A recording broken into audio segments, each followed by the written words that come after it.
క్రైస్తవులకు కులం వద్దు అనే డిమాండ్ ఒకవైపు, మతం మారినంత మాత్రాన ఎస్సీ హోదా రద్దు చేయొద్దు అనే డిమాండ్ మరోవైపు. ఇదే ఇప్పుడు ఏపీలో హాట్ టాపిక్.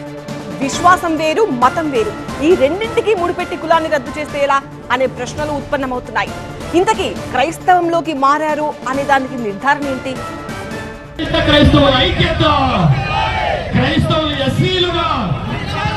అంబేద్కర్ కోనసీమ జిల్లా అమలాపురంలో శాంతి ర్యాలీ నిర్వహించింది క్రైస్తవ సంఘాల జేఏసీ. మతం మారినా ఎస్సీ హోదా కల్పించాలనే డిమాండ్తో అమలాపురం క్లాక్ టవర్ సెంటర్ నుంచి కలెక్టరేట్ వరకు శాంతి ర్యాలీ నిర్వహించారు. షెడ్యూల్డ్ కులాలకు చెందిన వ్యక్తి క్రైస్తవ మతంలోకి మారితే వారి ఎస్సీ హోదా తక్షణమే రద్దవుతుందని ఇటీవల సుప్రీంకోర్టు స్పష్టం చేసింది.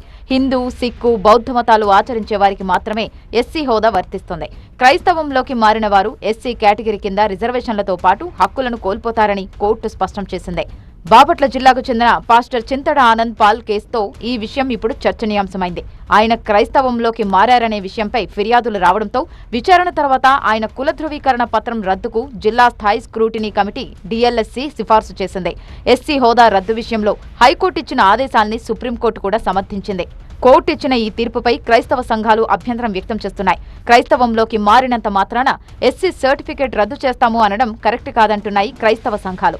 రంగనాథ్ మిశ్రా కమిషన్, సచార్ కమిటీ సిఫార్సులు అమలు చేయాలనే డిమాండ్తో అమలాపురంలో ర్యాలీ తీశారు. ఎమ్మెల్యే ఐతాబత్తుల ఆనందరావు క్యాంపు కార్యాలయంలో వినతిపత్రం సమర్పించారు. మత ఆధారంగా ఎస్సీ హోదా పరిమితం చేయడం అన్యాయమన్నారు. మతం మారినా సామాజిక, ఆర్థిక వెనుకబడిన పరిస్థితి మారదనే విషయాన్ని కేంద్ర రాష్ట్ర ప్రభుత్వాలు దృష్టిలో పెట్టుకోవాలన్నారు. దళిత క్రైస్తవులకు అన్యాయం జరుగుతుంది.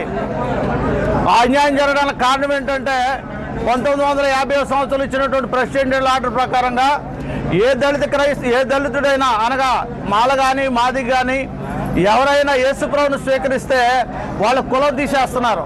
మందకృష్ణ మాదిగ, పివి సునీల్ కుమార్ లాంటి వాళ్లు కూడా ఇదే డిమాండ్ చేస్తున్నారు. కేవలం చర్చికి వెళ్లినంత మాత్రాను, ఇంట్లో సిలువ పెట్టుకున్నంత మాత్రాను, క్రిస్టియన్ పేర్లు పెట్టుకున్నంత మాత్రాను క్రిస్టియన్ గా భావించడానికి వీల్లేదంటూ క్రాస్ ఫైర్ వేదికగా స్పష్టం చేశారు పివి సునీల్ కుమార్. అయితే మతం మారిన ఎస్సీలు రిజర్వేషన్లకు అర్హత కోల్పోతారన్నారు రఘురామకృష్ణరాజు.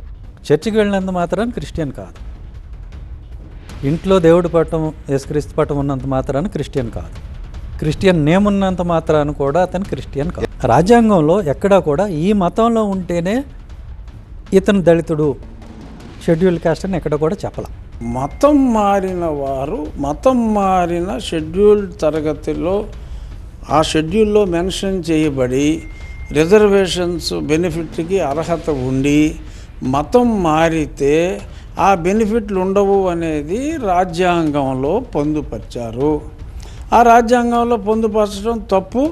మేమంతా ఒక ఉద్యమం చేపడుతున్నాం, ఆ ఉద్యమం ప్రకారం మేము సాధిస్తాము అని మందకృష్ణ మాదిగ గారు అన్నారు. ఇప్పుడు రాజ్యాంగ సవరణ 107 సార్లు 108 సార్లు అయింది. ఇంకోసారి అయితే అవ్వచ్చు, కానీ అయ్యేదాకా రాజ్యాంగాన్ని పాటించవలసిన బాధ్యత ఉంది అనేది రాజ్యాంగబద్ధ పదవిలో ఉన్న నా అభిప్రాయం.